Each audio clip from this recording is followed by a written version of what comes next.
Thank you all. The type of food and beverages we eat and drink, how we prepare our ingredients, and ultimately how we consume and share them is very telling of the actual essence of who we are and where we're from. Indeed, food comprises an intrinsic part of our cultural profile. Food encompasses everything that is important to people. It marks social differences and strengthens social bonds. Common to all people, yet it can signify very different things from table to table. Food is a major part of what defines us as Kiwis, but it doesn't get the same attention as other New Zealand cultural icons, such as the great outdoors, rugby, or even Dave Dobbin. Thank you very much for the invitation to speak here today. It's especially pertinent. My grandfather, Peter Meikle, built this hotel, and my grandparents lived in the penthouse, and I spent many, many days and nights here as a child. Family weddings, birthdays and celebrations have all been held here, but probably the most poignant fact that has been mentioned is that my mother's waters broke just out there. So this really is where I started, and ironically, it has laid out the path for my career. So I'm a born but not really bred Wellingtonian, born to very young but adventurous parents. My love of travel and food started at a very early age, and I was just 2 weeks old when I was whisked away from Wellington to the bright lights of the mid-70s Sydney. My early years were spent there, followed by a 2-year stint in Orange County, California, before returning to Australia to a place called Townsville in North Queensland, all before I was 10. And I moved back to Wellington to start my high school education at Samuel Marsden under the guidance of Miss Button in the late 80s. I spent much of my early career immersed in the world of New Zealand tourism, working for Tourism New Zealand, and by the age of 23 I was regional manager emerging markets. My territory was tiny. It covered the entire Latin American continent, predominantly Argentina, Brazil, Chile, Mexico, South Africa, the Middle East, mainly the United Arab Emirates and Saudi Arabia, and India. Just a tiny patch of the world. Through all of this, I was also lucky enough to be able to indulge my other keen interest, aeroplanes, and I was a gold or platinum frequent flyer on 4 airlines, and I spent 2 weeks out of every 4 in some exotic far-flung destination telling travel agents about New Zealand. In the early 2000s, I spent just shy of a year in India opening the Tourism New Zealand office in Mumbai before being posted to London in 2005, where I championed New Zealand marketing projects that saw us at the Chelsea Flower Show in London, at the America's Cup in Valencia, and in that giant inflatable rugby ball under the Eiffel Tower in Paris. But in 2007, after almost 10 years there, New Zealand was calling, and I applied for a job back here for Positively Wellington Tourism, and I was lucky enough to become the General Manager Marketing. It was at that time that Wellington was really dragging its heels through the end of the recession, and the winter months were positively dire. Accommodation and restaurants were really, really struggling, and not only that, there were so few opportunities for the wider food and beverage community to connect with one another. I knew that I was in a position to help, and together with a colleague, we got our heads together. We came up with a perfect plan, and we were going to develop a food festival. And Wellington On A Plate was born. I think we met to make the final decision to go ahead in June 2009, and unbelievably, the festival was live just 6 weeks later in August. And in August it has stayed. In that first year we had just 30 restaurant partners and 12 festival events.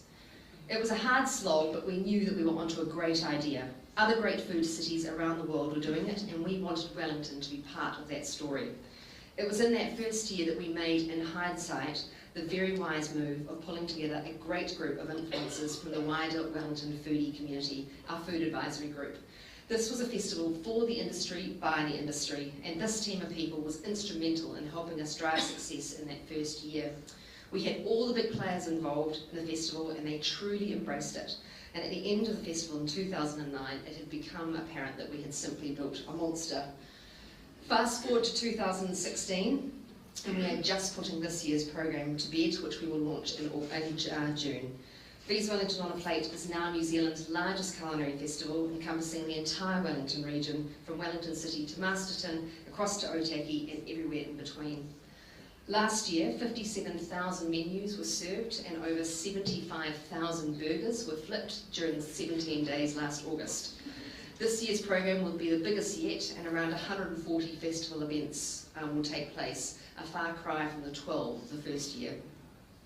In 2014, we formed the Trust, the Wellington Culinary Events Trust, which I now head. We're totally dedicated to delivering the festival and other food and beverage activities in Wellington, including New Zealand's largest annual beer festival, Beervana, and trust me, you can like beer, I've learnt. We are engaged right through the value chain. There are over 300 businesses involved in food and beverage manufacturing in Wellington, and they employ around 3,500 people, contributing $450 million to our regional economy. Furthermore, there are over 1,700 hospitality businesses in the Wellington region, and they employ 13,000 people. The festival provides an essential opportunity for these businesses to profile themselves and consequently grow in a way that individually they just simply couldn't sustain. But there's another really vital role that our festival and our work at the Trust plays. As director of Wellington On A Plate, the subject of food culture fascinates me, yet it also frustrates me as I see every day the many ways in which food enriches Kiwi culture and helps define us as people, yet it doesn't seem to be held in the same regard as food in other countries around the world.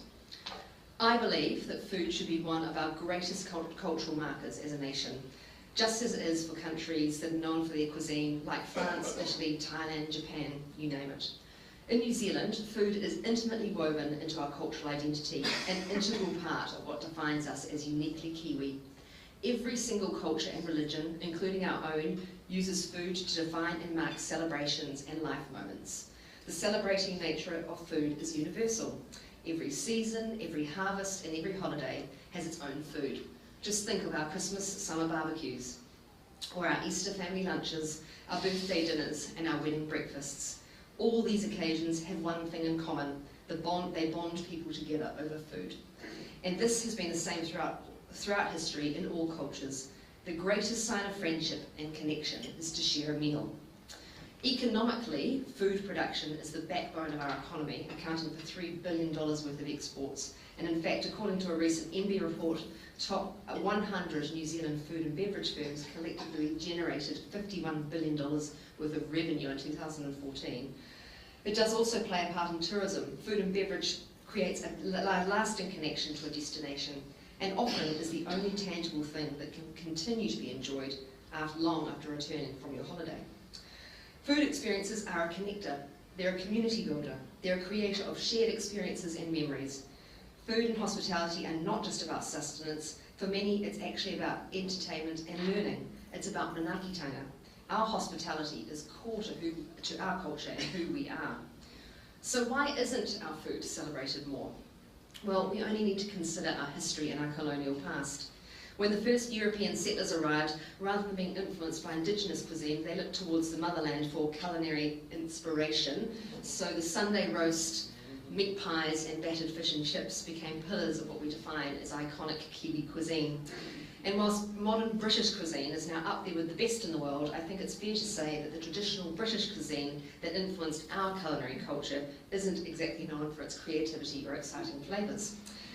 But we're not all about being British when it comes to what we eat. As a result of well over a century of immigration and our proximity to the Pacific and Asia, we have embraced many cuisines, including Chinese, Thai, Samoan, Vietnamese, Japanese, Malaysian, and also classical French and popular American foods, along with elements of our own indigenous Maori culture and cuisine. These multiple influences mean we don't actually have a singular culinary cultural reference like other countries do. But this isn't a bad thing. We aren't weighed down by one singular culinary history, and our multiple ethnic influences have created an incredibly vibrant and innovative food culture. And they have made it harder for us to cohesively define what New Zealand cuisine actually is. Just last week, I had the honour to attend MAD in Sydney, a global food symposium orchestrated by one of the world's preeminent chefs, René Redzepi of Noma in Copenhagen. MAD, meaning food in Danish, is a forum featuring speakers of different disciplines, presenting numerous perspectives on food and culture.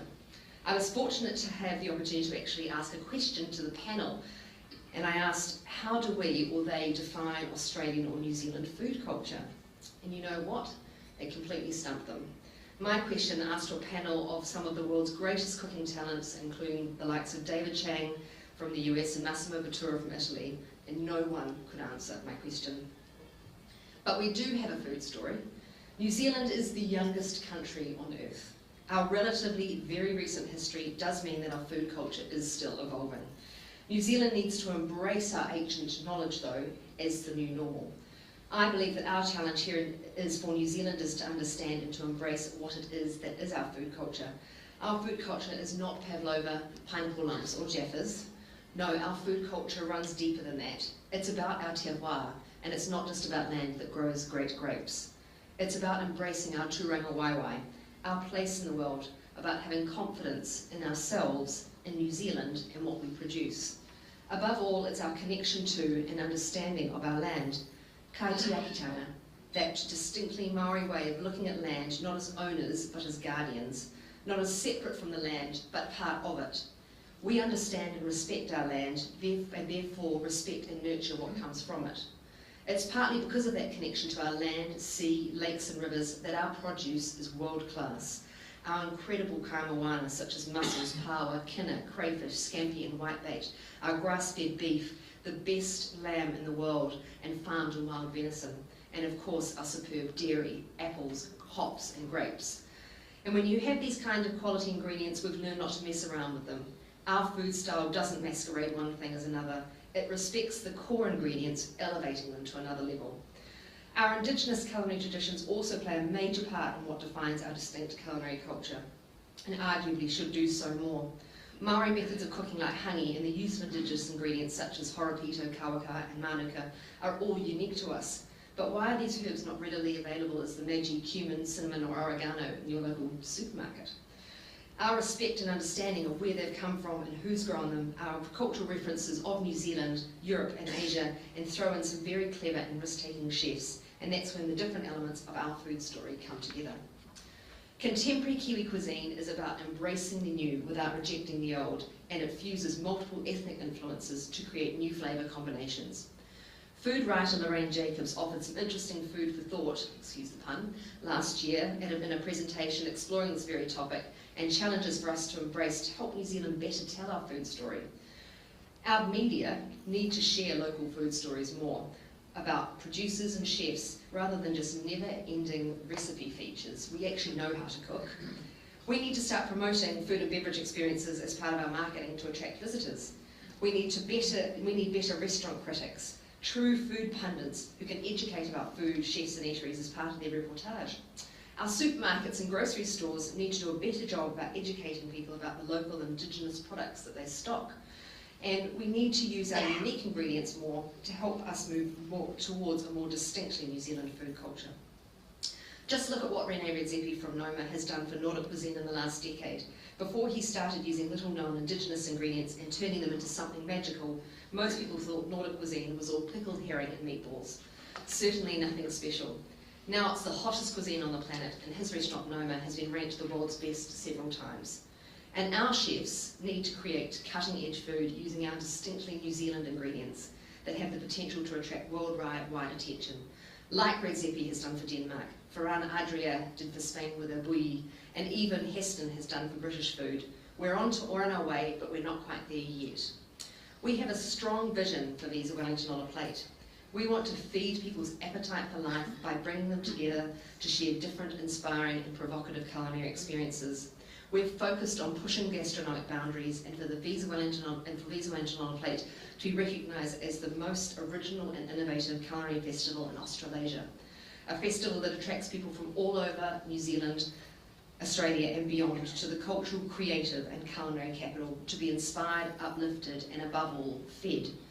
Whether you recognise it or not, food and culinary experiences, whether it be wine, beer, food, whatever, are playing an increasingly significant role in our lives.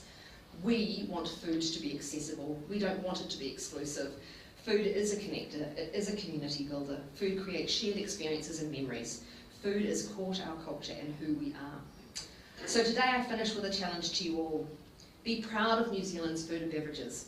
Celebrate them, support them, consume them, and make them truly ours. Appreciate truly New Zealand Indigenous ingredients and tell everyone, everywhere, all the time, just how good it really is. And just then, we might find that we start realising what a fabulous food culture New Zealand really has and how proud of it we are. Thank you.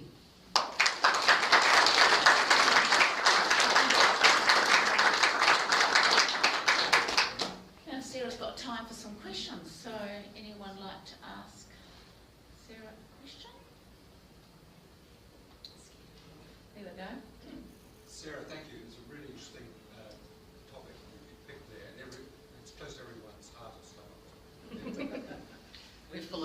funds.